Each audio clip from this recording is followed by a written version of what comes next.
Well, hey everybody, this is Mr. Perry, and we are at Chapter 9 from Lord of the Flies, A View to a Death. Over the island, the buildup of clouds continued.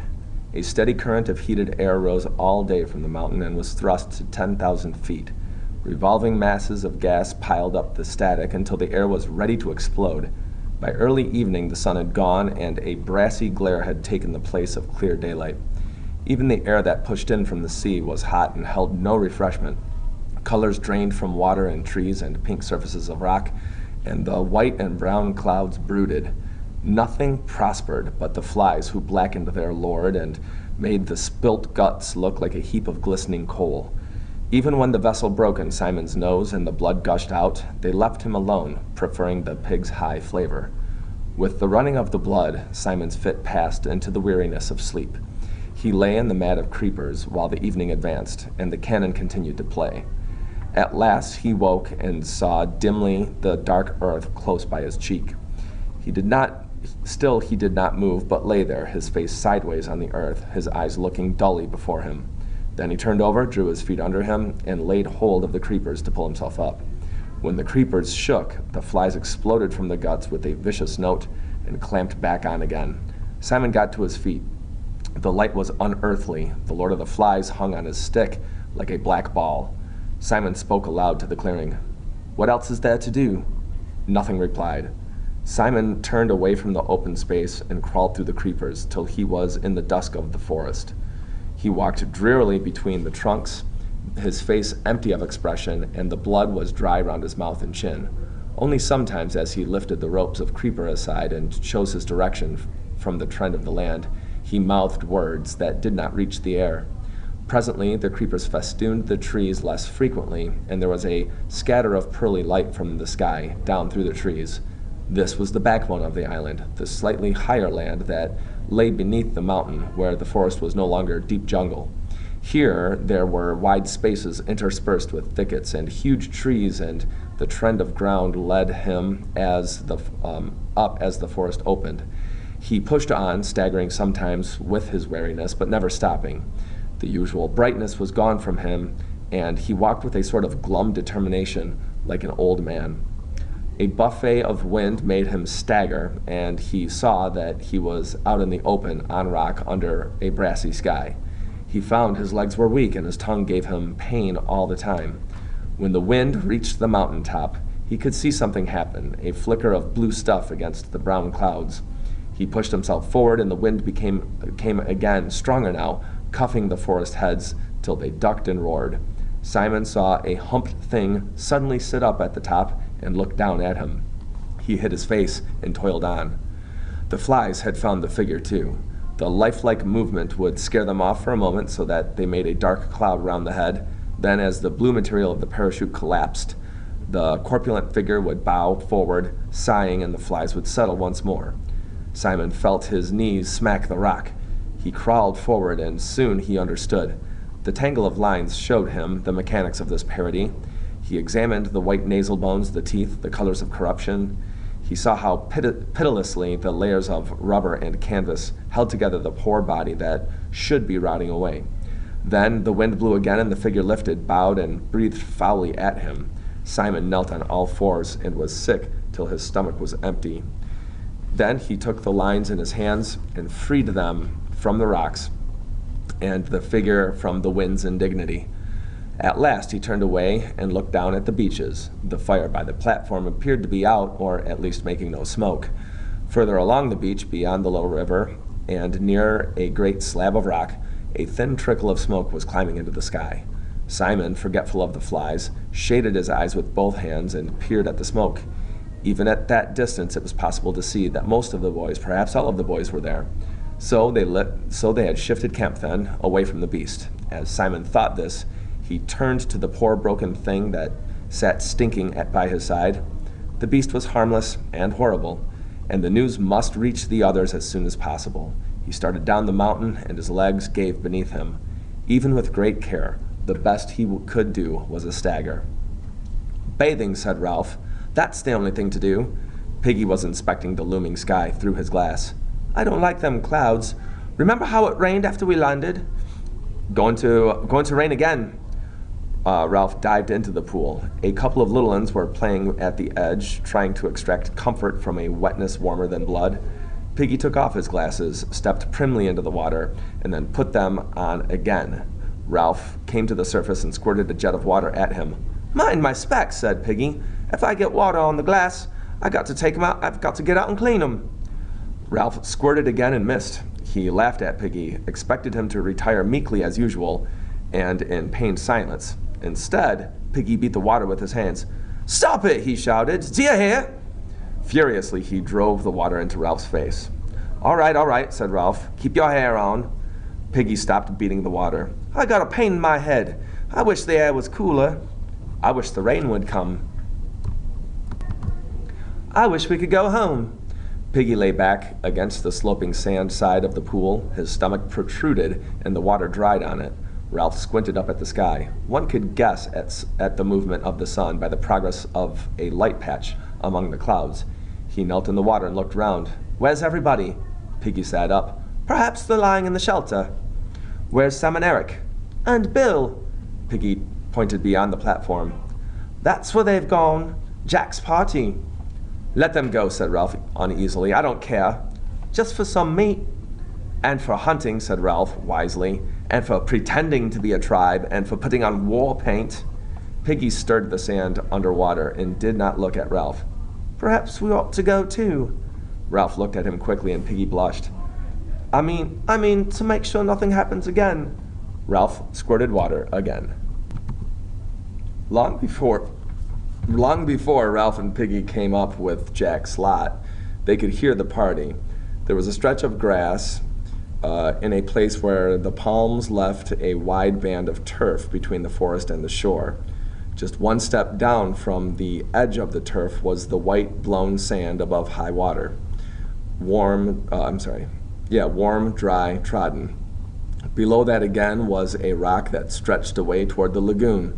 Beyond was a short stretch of sand and then the edge of the water. A fire burned on the rock and fat dripped from the roasting pig meat into invisible flames. All the boys of the island, except Piggy, Ralph, and Simon, and the two tending the pig, were grouped round the turf. They were laughing, singing, lying, squatting, or standing on the grass, holding food in their hands. But to judge by the greasy faces, the meat eating was almost done, and some held coconut shells in their hands and were drinking from them. Before the party had started, a great log had been dragged into the center of the lawn, and Jack, painted and garlanded, sat there like an idol. There were piles of meat on green leaves near him, and fruit and coconut shells full of drink. Piggy and Ralph came to the edge of the grassy platform, and the boys, as they noticed them, fell silent one by one, till only the boy next to Jack was talking. Then silence intruded even there, and Jack turned where he sat. For a time he looked at them, and the crackle of fire was the loudest noise over the droning of the reef.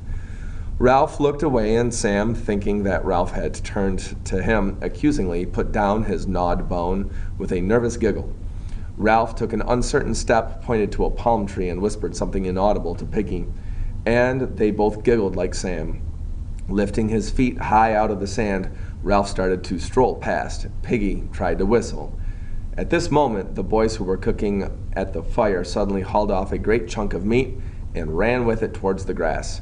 They bumped Piggy, who was burnt, and yelled and danced. Immediately, Ralph and the crowd of boys were united and relieved by a storm of laughter. Piggy once more was the center of social derision, so that everyone felt cheerful and normal. Jack stood up and waved his spear. "Take them some meat." The boys with the spit gave Ralph and Piggy each a succulent chunk. They took the gift, dribbling. So they stood and ate beneath a sky of thunderous brass that rang with the storm coming. Jack waved his spear again. "Has everybody eaten as much as they want?" There was still food left, sizzling in the wooden spits, heaped in the green platters. Betrayed by his stomach, Piggy threw a bone down on the beach and stooped for more. Jack spoke again impatiently. "Has everyone eaten as much as they want?" His tone conveyed a warning. given out of the pride of ownership, and the boys ate faster while there was still time. Seeing there was no immediate likelihood of a pause, seeing there was no immediate likelihood of a pause, Jack rose from the log that was his throne and sauntered to the edge of the grass. He looked down from behind his paint at Ralph and Piggy. They moved a little farther off over the sand, and Ralph watched at the fire as he ate. He noticed, without understanding, how the flames were visible now against the dull light. Evening was come, not with calm beauty, but with the threat of violence. Jack spoke. "Give me a drink!" Henry brought him a shell, and he drank, watching Piggy and Ralph over the jagged rim. Power lay in the brown swell of his forearms. Authority sat on his shoulder and chattered in his ear like an ape. "All right, sit down!"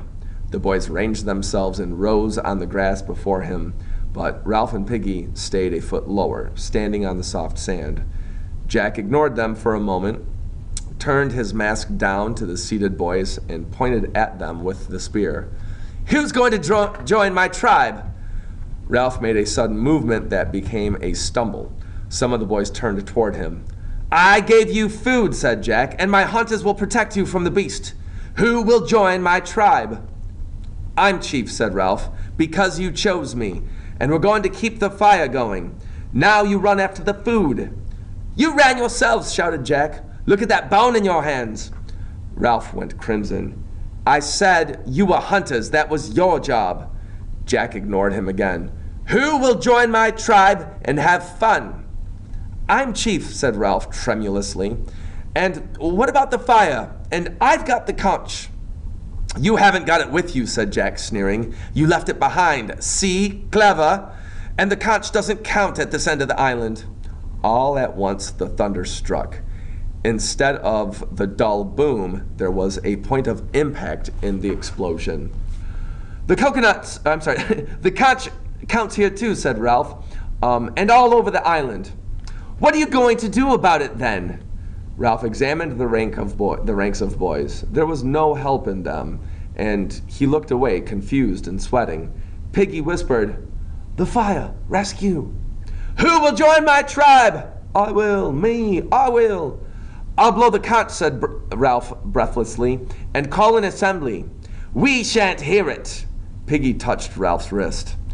"Come away. There's going to be trouble, and we've had our meat." There was a blink of bright light beyond the forest, and the thunder exploded again, so that a little one started to whine. Big drops of rain fell among them, making individual sounds when they struck. "Going to be a storm," said Ralph, "and you'll have rain like when we dropped here. Who's clever now? Where are your shelters? What are you going to do about that?" The hunters were looking uneasily at the sky, flinching from the stroke of the drops. A wave of restlessness set the boys swaying and moving aimlessly. The flickering light became brighter, and the blows of thunder were only just bearable. The little ones began to run about, screaming. Jack leaped onto the sand. "Do our dance! Come on, dance!" He ran, stumbling through the thick sand, to the open space of the rock beyond the fire. Between flashes of lightning, the air was dark and terrible. The boys followed him clamorously. Roger became the pig, grunting and charging at Jack, who sidestepped. The hunters took their spears, and the cook took spits, and the rest clubs of firewood. A circling movement developed, and a chant. While Roger mimed the terror of the pig, the little ones ran and jumped on the outside of the circle. Piggy and Ralph, under the threat of the sky, found themselves eager to take a place in this demented but partly secure society. They were glad to touch the brown backs of the fence and hemmed in the terror and made it governable. "Kill the beast, cut its throat, spill his blood." The movement became regular, while the chant lost its first superficial excitement and began to beat like a steady pulse. Roger ceased to be a pig and became a hunter, so that the center of the ring yawned emptily. Some of the little ones started a ring on their own, and the complementary circles went round and round as though repetition would achieve safety of itself. There was the throb and the stamp of a single organism. The dark sky was shattered by a blue-white scar. An instant later, the noise was on them like the blow of a gigantic whip. The chant rose a tone in agony. "Kill the beast! Spill his throat! Cut his throat! Spill his blood!" Now out of the terror rose another desire, thick, urgent, blind. "Kill the beast! Cut his throat! Spill his blood!" Again, a blue-white scar jagged above them, and the sulphurous explosion beat down. The little ones screamed and blundered about, fleeing from the edge of the forest, and one of them broke the ring of Biggins in his terror. "Him! Him!" The circle became a horseshoe. A thing was crawling out of the forest. It came darkly, uncertainly. The shrill became that rose before the shrill screaming that rose before the beast was like a pain. The beast stumbled into the horseshoe. "Kill the beast! Cut his throat! Spill his blood!" The blue-white scar was a constant, the noise unendurable. Simon was crying out, saying something about a dead man on a hill. "Kill the beast! Cut his throat! Spill his blood! Do him in!" The sticks fell, and the mouth of the new circle crunched and screamed. The beast was on its knees, in the center, its arms folded over its face. It was crying out against the abominable noise, something about a body on the hill. The beast struggled forward, broke the ring, and fell over the steep edge of the rock to the sand by the water. At once the crowd surged after it, poured down the rock, leaped onto the beast, screamed, struck, bit, tore. There were no words and no movements but the tearing of teeth and claws. Then the clouds opened up and let down rain like a waterfall. The water bounded from the mountaintop, tore leaves and branches from the trees, poured like a cold shower over the struggling heap on the sand. Presently the heap broke up, and the figures staggered away. Only the beast lay still, a few yards from the sea. Even in the rain, they could see how small a beast it was, and already its blood was staining the sand. Now a great wind blew the rain sideways, cascading the water from the forest trees. On the mountaintop, the parachute filled and moved. The figure slid, rose to its feet, spun, swayed down through a vastness of wet air, and trod with ungainly feet the tops of high trees. Falling, still falling, it sank toward the beach, and the boys rushed, screaming, into the darkness. The parachute took the figure forward, furrowing the lagoon, and bumped it over the reef out to the sea. Toward midnight, the rain ceased and the clouds drifted away, so that the sky was scattered once more with incredible lamps of stars. Then the breeze died too. There was no noise save the drip and trickle of water that ran out of clefts and spilled down leaf by leaf to the brown earth of the island. The air was cool, moist, and clear, and presently even the sound of the water was still. The beast lay huddled on the pale beach, and the stains spread inch by inch. The edge of the lagoon became a streak of phosphorescence that advanced minutely as the great wave of the tide flowed. The clear water mirrored the sky and the angular bright constellations. The line of phosphorescence bulged about on the sand grains and little pebbles.